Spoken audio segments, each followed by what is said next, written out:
মানবসৃষ্ট সুন্দরবনের পরিকল্পিত অগ্নিকাণ্ড বন্ধে বন বিভাগ ও সরকারকে গুরুত্ব দিতে হবে। সুন্দরবন সংরক্ষিত বনাঞ্চল হলেও আমুরবনিয়া টহল ফাঁড়ি অঞ্চলে চোরা শিকারী সহ মানুষের অবাধ যাতায়াত রয়েছে। গত ২৪ বছরে সুন্দরবনে ২৬ বার আগুন লেগে সরকারি হিসেবে প্রায় ৭৫ একর বনভূমি ধ্বংস হয়েছে। মুনাফালোভী মাছ ব্যবসায়ী ও অসৎ বন কর্মকর্তার যোগসাজশে এবং অদক্ষ মৌয়ালদের কারণে সুন্দরবন বারে বারে আগুন লাগছে, আর এর দায়ভার বন বিভাগ কোনোভাবেই এড়াতে পারে না। পরিবেশ কর্মী, সংবাদকর্মী, গবেষক ও বিশেষজ্ঞদের মতামত উপেক্ষা এবং অতীতে সংগঠিত তদন্ত কমিটির সুপারিশ বাস্তবায়ন না করার কারণেই সুন্দরবনে আমুরবনিয়া এলাকায় ৪ বছর পর আবারও অগ্নিকাণ্ড সংঘটিত হলো। রোববার সকালে সুন্দরবনে পরিকল্পিত অগ্নিকাণ্ডে বন্ধের দাবিতে আমুরবনিয়া টহল ফাঁড়ির সামনে বাংলাদেশ পরিবেশ আন্দোলন বাপা, সুন্দরবন রক্ষায়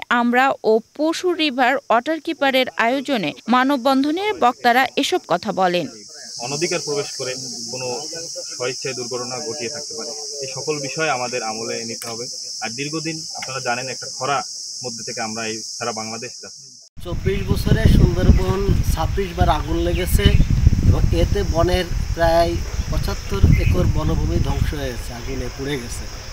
যতবারই এই আগুন লেগেছে তার কারণ অনুসন্ধান করতে যে জানা গেছে যে এই আগুন লাগার পিছনে অসাধু বন কর্মকর্তা এবং কিছু অসৎ মাছ ব্যবসায়ী তাদের যোগসাজশেই সুন্দরবনে আগুন লাগানো হয়। কারণ এই আগুন লাগালে এখানে মাঠ পরিষ্কার করা হয় এবং বর্ষা মৌসুমে এখানে কাইন, মাগুর, শোল, কই এইসব জিওল মাছ আসে এবং এইসব মাছ ব্যবসায়ীরা ওখানে জাল পাতে যে টাকার বিনিময়ে বন বিভাগ তাদের লিজ দেয়।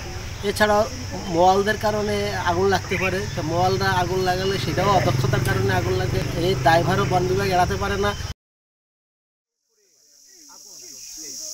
আর সেই সুন্দরবন রক্ষায় ইতিমধ্যে বাপা